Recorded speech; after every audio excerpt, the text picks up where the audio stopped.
Carter, let's start with you. What's kind of been the difference, particularly the last two games, to come back from, you had your worst shooting night as a team at Chattanooga, you had your best shooting night the other night, and it just seemed like the confidence maybe carried over a little bit today. And obviously ETSU is always a tough opponent. They're big and they're athletic, but what's been the difference this week versus maybe last week? And obviously, get some people back is a huge difference. No, so after chat, we came back. We watched film. We watched the chat game last year and how well our offense was just moving and flowing, and just the clips at chat this year and how it just looked a little different. So we came. That was the emphasis this week. Come in, run clean offense, get the ball moving, and I think it's carried and shown in these last two games. Tyrese, watching the game, it seems like to me that there's quite a balance between being intense and being relaxed. Y'all looked intense, concentrating, but also loose and relaxed. That's a pretty rare combination. It's like, in terms of confidence, it seems like the team has flip-flopped the last two games. I mean, it's like you look like you're tight and feeling the pressure and feeling raised expectations, and then, it's like a light switch went on. Well, I think that's just come from the last couple of days in practice. Like Carter was saying, we just really got into the offense, started passing to each other even more, finding each other, getting great shots. And Richie believes in us, and we believe in each other. And so that gives each other's confidence a lot. So, yeah. Carter, on both ends today, you obviously had a tough assignment guarding their leading scorer, but you kind of got him out of his game early. And then on the offensive end, I thought the team gained some confidence from the fact that you kind of, you got a matchup you liked and were able to drive it. Just talk about, how you were able to kind of settle the team at the beginning, and then at the end, I thought when JP was out, you were able to do that. Yeah, I mean, just to start the game, I don't know how exactly I'm going to play going into the game, but just kind of feeling it out. And I know I had some opportunity early to make passes. Dudes made some great cuts, so that just made it easy for me to just find the flow. And I knew guarding 14, I was just gonna have to run him off the three-point line. He's a really elite three-point shooter, so that was tough, but I did a decent job at it. Tyrese, I wanted to ask you about a particular thing.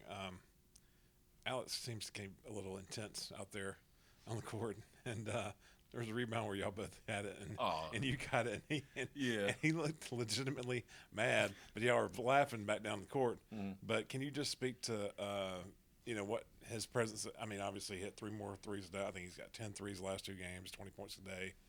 But kind of like what Monty referred to, being intense but also having fun at the same time, y'all have kind of struck that balance, haven't you? Yeah. With that rebound, he was saying, I got 0. So I just wanted to take it from him, just joking around. That's my roommate. We're best friends. But, we're just really intense all the time. So, wait, what was the question again? But you were laughing. He looked legitimately mad. Oh, yeah. But y'all were laughing on the way down. It's just like you have that level of intensity y'all play with, but still have fun out there, too, at the same time. And that's probably makes it fun to play. Yeah, all the time. That's how practice is. It's real chippy, but we're always smiling, laughing. That's how this team is. So, you got to translate to the game as well. It seems like there's always a key word around here.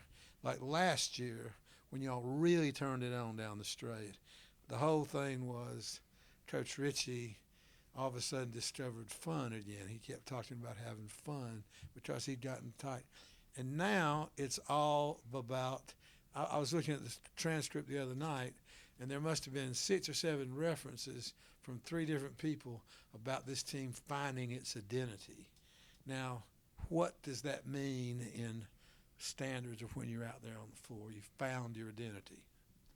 Yeah, I would say just the like I was saying earlier, just the offense, getting the ball moving. That's what Furman's always been, what we've always been about, is everybody touching it, moving it, playing. It's fun. It's a fun style. It's a fun style to watch, fun style to play, and I think that's kind of our identity. Just share the ball.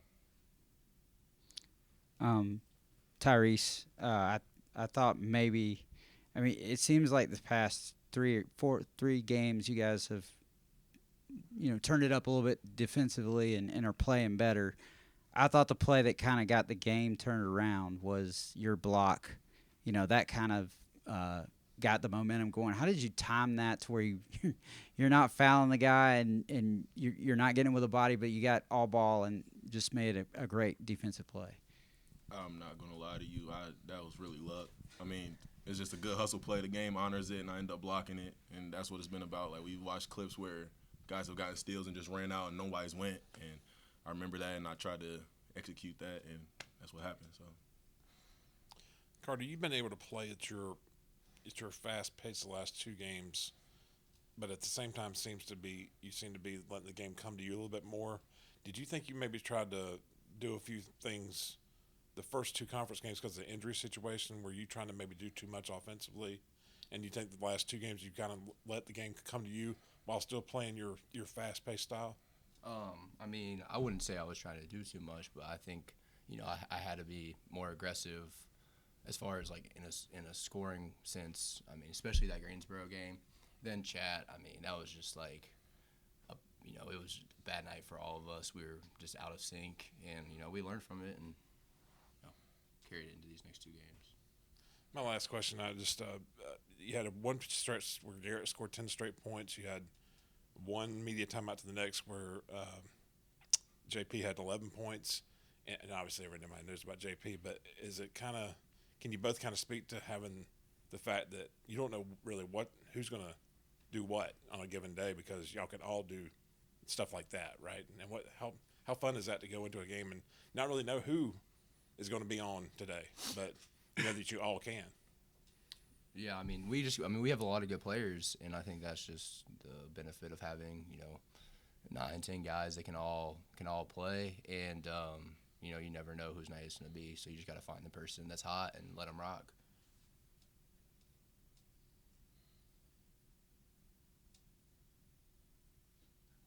Asking more questions, I look real stupid. So.